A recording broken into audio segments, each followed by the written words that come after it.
Jewe nosaba nuko boguma barategura inyigisho nyinshi zitandukanye kuko numvise ko hari byinshi tutazi kugira ngo abatabizi tubimenyereho byinshi hariho byinshi je ntari bwatahure neza mugabo ubu nagenda bitahura nosaba nabo ko boguma barahimiriza inyigisho nyinshi zitandukanye kuri bose kugira natwe twese tubimenye.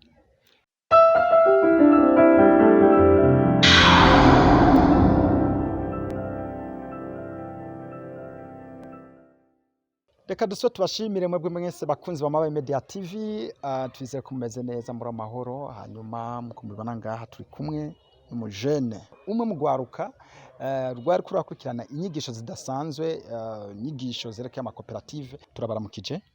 Yego turabakiriye. Byo kunda kumubwira abakunzi ba Mabaye Media TV kazina kanyu. Je nitwa Nzotungishatse Jeannette. Usanzwe uvuka ku yahe zone canke umutumba?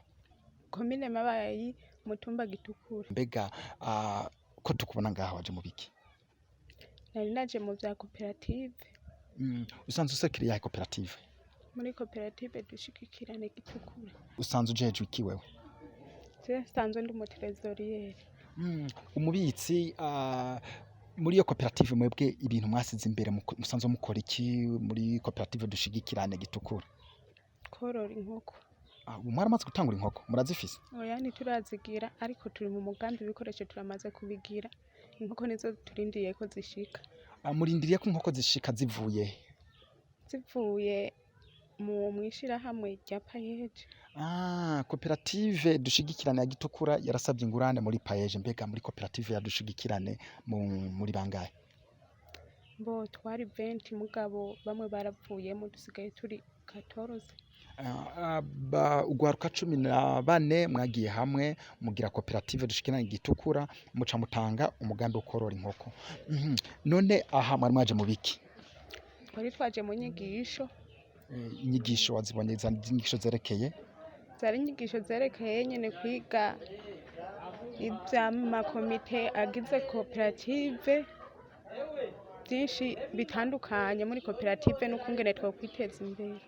Ugerageje kuraba ibyo rusanzwe uzi n'ibyo washoboye kwigira muri izi nyigisho, wabonye izi nyigisho zirafise akamaro? Ziragafise cyane mu byo nashoboye kumviriza njejwe je nungutse ko byinshi ntahora nzi tugiye gukoresha. Ufate ku bintu wabonye byo bafise akamaro cyane, ufate kwizo nyigisho nibiki bababwiye kubereye gishasha mu nyigisho wari wajemo ngaha utarusanzwe uzi?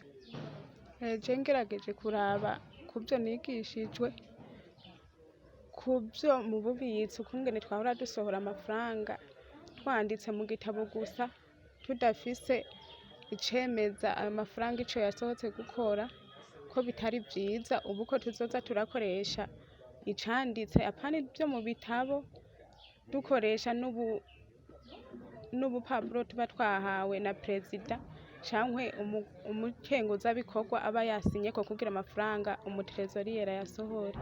Nubwa mbere wewe witabye izi nyigisho? Yego nubwa mbere ndazitabye ntavyo narinzi. Nakahe kamote?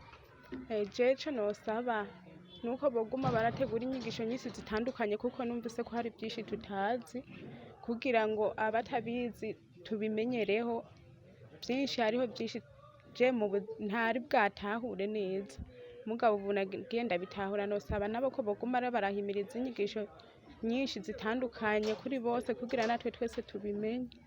Ego turagushimiye cyane kuri uwo mwanya uturonkeje ukaba waje kuvugira kuri televiziyo yacu ariyo iwanyu Mabaye Media TV. Namwe murakoze cyane. Namwe bwo muradukurikirana reka tubashimire murakoze.